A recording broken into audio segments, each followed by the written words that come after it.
అందరికీ వందనాలు. Praise Lord. ప్రతి ఒక్కరికి ప్రభు అయిన యేసుక్రీస్తు శుభనామమున మట్టలాదివారం పామ్ సండే శుభాకాంక్షలు గ్రీటింగ్స్కు తెలియజేస్తున్నాను. మిమ్మలను, మీ కుటుంబాలను, మీ సంఘాలను దేవుడు అత్యధికంగా ఆశ్రయించి దీవించి తన కృపలో క్షేమం ఇవ్వాలని కోరుకుంటూ ఈ మట్టలాదివార సందర్భంగా పరిశుద్ధ బైబిల్ గ్రంథంలో నుండి కొన్ని మాటలను మీతో పంచుకోవాలని ఆశతో మత్తయి సువార్త 21వ అధ్యాయము 11వ వచనాన్ని చదువుతున్నాను. దయచేసి చిత్తగించవలసిందిగా మీ అందరికీ విజ్ఞప్తి చేస్తున్నాను. జనసమూహము ఈయన గలిలయలోని నజరేతు వాడకు ప్రవక్త అయిన యేసు అని చెప్పిరి. ఈ వాక్య భాగము మనకు తెలియజేస్తున్నటువంటి విషయం ఏమిటి అంటే, సమాధానము ఇచ్చుచున్నట్లు మనకు ఇక్కడ కనబడుతున్నది. సమాధానము ఇచ్చుతున్నారు. తెలియని విషయాన్ని తెలియజేస్తున్నారు. అర్థం కాని విషయాన్ని విశదపరుస్తున్నట్లు మనకు దైవలేఖనం ఇక్కడ మనకు తెలియజేస్తున్నది. ఎవరు తెలియజేస్తున్నారు అని అంటే, యేసుక్రీస్తు ప్రభువారు యెరూషలేము మహాపట్టణానికి ఒకానొక దినమున, దానినే క్రైస్తవ సమాజమంతా మట్టలాదివార దినముగా పామ్ సండేగా ప్రపంచవ్యాప్తంగా జరుపుకుంటారు. ఆ దినమున యేసుక్రీస్తు ప్రభువారు యెరూషలేము పట్టణానికి వస్తాడు. ఆయన యెరూషలేము పట్టణానికి ఆ ఒక్కసారి రావడం కాదు, అనేక సార్లు వచ్చాడు. కానీ ఈ వచ్చిన దినము ఒక ప్రత్యేకత కలిగిన దినముగా మనకు ఇక్కడ కనబడుతున్నది. ఎందుకంటే యేసుక్రీస్తు ప్రభువారిని మరి ఒక గాడిద మీద కూర్చోబెట్టి, ఆ గాడిద మీద బట్టలు పరిచి, దారి పొడుగున బట్టలు పరిచి, చెట్ల కొమ్మలను పరిచి, మరి ఖర్జూరపు మట్టలను పట్టుకొని జయ జయ ధ్వానాలు చేస్తూ, ఒక రాజును ఏ విధంగా మరి గౌరవిస్తూ ఊరేగిస్తూ ధ్వానాలు చేస్తూ మరి ఉత్సవం చేస్తారు, ఊరేగింపు చేస్తారు. ఆ విధంగా ఆనాడు యేసుక్రీస్తు ప్రభువారిని, యేసయ్యను అంగీకరించిన వారు, యేసయ్యను ఎరిగిన వారు, ఆయన శిష్యులంతా కలిసి ఒక జన సమూహముగా ముందు వెనక మధ్యలో యేసుక్రీస్తు ప్రభువారు గాడిద మీద ఆసీనుడై మహారాజుగా ఆయన వస్తూ ఉంటే జయ జయధ్వానాలు పలికారట. దావీదు కుమారునికి జయము, ప్రభు పేరిట వచ్చివాడు స్తుతింపబడును గాక, సర్వోన్నతమైన స్థలములలో జయము అని గట్టిగా కేకలు వేస్తూ యెరూషలేము పట్టణంలో మరి వారు యేసయ్యను ఊరేగిస్తూ వస్తూ ఉన్నారు. కాబట్టి మత్తయి సువార్త 21వ అధ్యాయం 10వ వచనంలో ఆయన యెరూషలేములోనికి వచ్చినప్పుడు పట్టణమంతయు ఈయన ఎవరు అని కలవరపడ్డారట. ప్రియమైన దైవజనంగమా, యేసుక్రీస్తు ప్రభువారు ఆ విధంగా ఒక మహారాజుగా ఒక గాడిద మీద అనేక మంది జనసమూహాలు వెంబడిస్తూ ఆనందోత్సాహాలతో సంభ్రమాలతో జయము జయము, దావీదు కుమారునికి జయము అని పలుకుతూ రావడము, ఆయనకు జయధ్వానాలు చేస్తూ ఆయన జయము పలుకుతూ ఆయనను వెంబడించడం, ఆయన ఒక గాడిద పిల్ల మీద ఆసనుడై రావడం చూసి ఈయన ఎవరు? ఆనాడు ఉన్నటువంటి ప్రజలను ఏలితే చక్రవర్తి ఉన్నాడు, రాజు ఉన్నాడు, అందరూ ఉన్నారు, ఈయన ఎవరు అని ఆ యెరూషలేము పట్టణస్థులంతా ఆశ్చర్యపోయారట. యేసయ్య ఎవరో వారికి తెలియదా? వారు ఆశ్చర్యపోవడానికి కారణం ఏమిటి అంటే, యేసయ్య ఎవరో వారికి తెలుసు, కానీ వారికి గ్రహింపడం కలగడం లేదు. యేసయ్యను చూస్తున్నారు. యేసయ్య అనేక సార్లు యేసుక్రీస్తు ప్రభువారు పుట్టినప్పటి నుంచి ఆ 33 సంవత్సరాల వరకు యెరూషలేము పట్టణానికి ఏటేటా వారు పస్కా పండుగకు వస్తూ వెళ్తున్నారు. యేసుక్రీస్తు ప్రభువారు కూడా వస్తూ ఉన్నాడు. సాక్షాత్తు యేసుక్రీస్తు ప్రభువారే యెరూషలేము పట్టణంలో బేతెస్దా కోనేరు దగ్గర 38 సంవత్సరాల నుండి స్వస్థత పొందకున్నటువంటి ఒక వ్యక్తిని యేసయ్య స్వస్థత కలుగజేశాడు. ఎంతో ప్రసిద్ధి, ఎంతో ప్రాశస్త్యము, ఎంతో ప్రచారం యేసుక్రీస్తు ప్రభువారు చేసినటువంటి ఆ కార్యక్రమం ద్వారా పట్టణంకంతా యేసయ్యను గురించిన సువార్త పాకిపోయింది. యేసయ్య చేస్తున్నటువంటి అద్భుతాలు, ఆశ్చర్యక్రియలు, రోగులను స్వస్థపరచడం, యేసుక్రీస్తు ప్రభువారు తన పని అంతా తాను పుట్టిందేమో బెత్లెహేములో, తాను పెరిగింది గలిలయలోని నజరేతులో, ఆయన ఆ ప్రాంతంలోని సువార్త ప్రకటిస్తూ మారుమూల పల్లెలలో ప్రజలను దేవుని రాజ్యము కొరకు సిద్ధపరుస్తూ దేవుని సువార్త ప్రకటిస్తూ అనేక మంది వ్యాధిగ్రస్తులను స్వస్థపరుస్తూ ఉన్నప్పుడు ఆ పల్లెటూళ్ళ నుండి యేసుక్రీస్తు ప్రభువారి యొక్క సువార్త యెరూషలేము పట్టణానికి మొట్టమొదట తాకింది, చేరింది, వినబడ్డది, తెలిసింది. కాబట్టి యెరూషలేము పట్టణం నుంచే అనేక మంది రోగగ్రస్తులు వెళ్ళి యేసయ్య దగ్గరికి వెళ్ళి స్వస్థత పొందినారని పరిశుద్ధ బైబిల్ గ్రంథంలో మనకు అనేక స్వార్థ గ్రంథాలలో మనకు వ్రాయబడి ఉన్నది. ప్రియమైన దేవుని బిడ్డలారా, రాజధాని పట్టణం నుంచి పల్లెటూళ్ళలో ఉన్నటువంటి యేసుక్రీస్తు ప్రభువారి దగ్గరికి వెళ్ళి వాళ్ళు రోగములను బాగు చేసుకుని స్వస్థత పొందిన అనేక మంది ప్రజలు ఉన్నారు. యేసుక్రీస్తు ప్రభువారు అంటే యెరూషలేము పట్టణ ప్రజలకు ఎందుకు తెలియదండి? యేసుక్రీస్తు ప్రభువారు ఏటేటా పస్కా పండుగకు వచ్చినప్పుడు 12 సంవత్సరాలు బాలుడై ఉండగా యేసుక్రీస్తు ప్రభువారు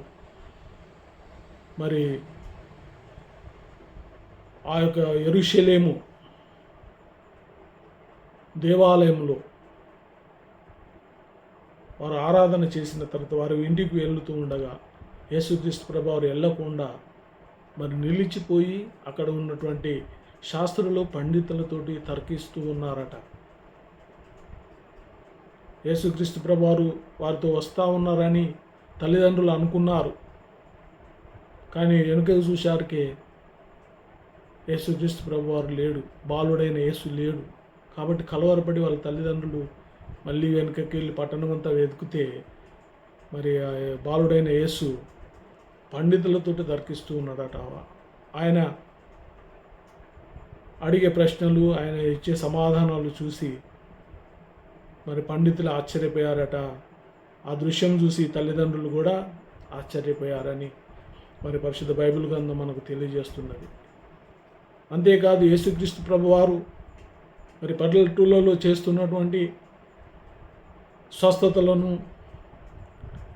ఆయన చేస్తున్నటువంటి బోధలను గూర్చి శాస్త్రులు పండితులు అంతా తెలుసుకొని యెరూషలేము పట్టణము నుండి యేసుక్రీస్తు ప్రభువారే ఏ ఏ గ్రామాలలో సంచరిస్తున్నాడో యేసుక్రీస్తు ప్రభువారు వెంబడి వాళ్ళు సంచరించి వెంబడించి యేసుక్రీస్తు ప్రభువారిని వారు కొన్ని ప్రశ్నలు అడుగుతూ యేసుక్రీస్తు ప్రభువారు చేసే అద్భుత కార్యాలు, ఆశ్చర్య కార్యాలు, ఆయన ఇచ్చే సమాధానం చూసి వారు ఆశ్చర్యపోయి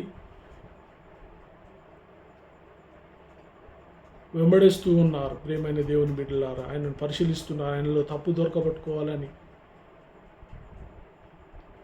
జనసమూహం అంతా ఈయనను వెంబడిస్తున్నారు.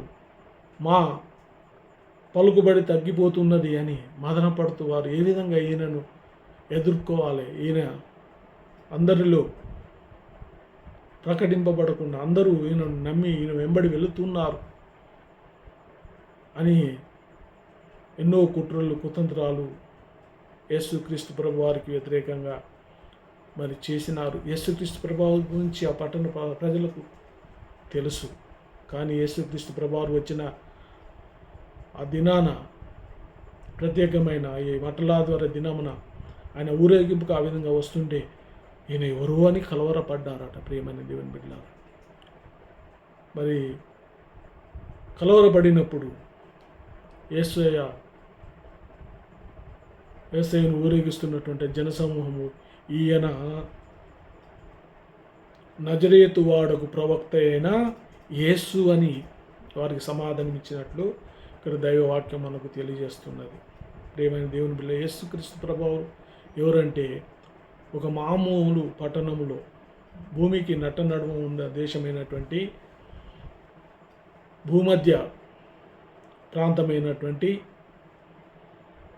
ఆ యొక్క పాలస్తీనా దేశంలో, ఇజ్రాయేలు దేశంలో ప్రాంతంలో యేసుక్రీస్తు ప్రభువారు పుట్టాడు. నజరేతులో పెరిగాడు. ఆయన పుట్టిన మామూలు ప్రదేశాన్ని బట్టి, ఆ చిన్న ఊరును బట్టి, చిన్న గ్రామాన్ని బట్టి ఈ పట్టణ ప్రజలు, ఈ నాగరికులైనటువంటి వారు ఆశ్చర్యపడవలసిన అవసరం లేదు. ఈయన ఎవరూ కాదు, ప్రవక్త యేసుక్రీస్తు ప్రభువారు ఎవరే అంటే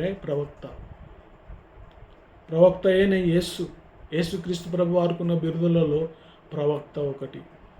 ప్రియమైన దేవుని బిడ్డలారా, ప్రవక్త అనగా భూత భవిష్యత్ వర్తమాన కాలములు ఎరిగినవాడు, జ్ఞాని అని అర్థం. యేసుక్రీస్తు ప్రభువారికి నీ గురించి, నా గురించి, మనందరి గురించి తెలుసు. కాబట్టి ఆయన పరలోకము నుండి భూలోకానికి మానవ అవతారం ఎత్తి వచ్చాడు. మన భవిష్యత్తు తెలుసు యేసుక్రీస్తు ప్రభువారికి. మనం అందరము మన పాపముల చేత చనిపోతున్నాం, చనిపోయి నరకానికి వెళ్తున్నాం. కాబట్టి మనల్ని అందరినీ రక్షించాలని ఆయన సంకల్పించుకొని మన మానవ దేహమును దాల్చి పరలోకము నుండి భూలోకానికి ఆయన కన్య మరియ గర్భంలో పుట్టాడు. మనల్ని అందరినీ నరకము నుండి తప్పించడానికి.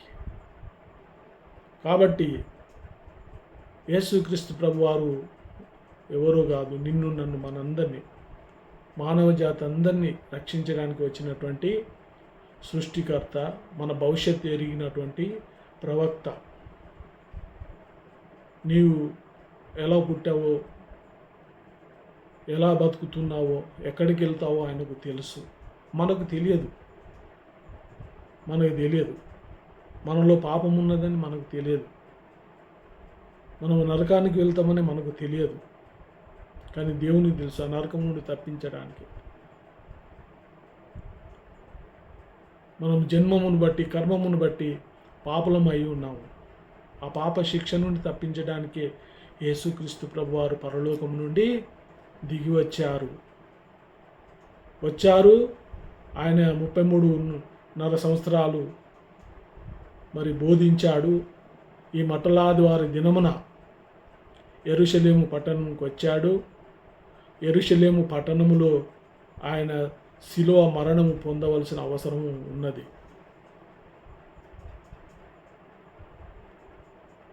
ఆయన శిలువలో చనిపోకపోతే మానవ జాతికి విమోచన లేదు, రక్షణ లేదు. ఎందుకంటే ప్రతి మనిషి తన పాపము తాను పోగొట్టుకొనలేడు. ఎన్నో కార్యాలు చేస్తున్నాం మనం, మానవ జాతి అంతా, చరిత్ర అంతా చూస్తూ ఉంటే విమోచన కొరకు, పాప క్షమాపణ కొరకు ఎన్నో కార్యక్రమాలు చేస్తున్నాం, ఎన్నో బలులు అర్పిస్తున్నాం. కానీ ఏ బలుల వలన పాప క్షమాపణ కలగదు.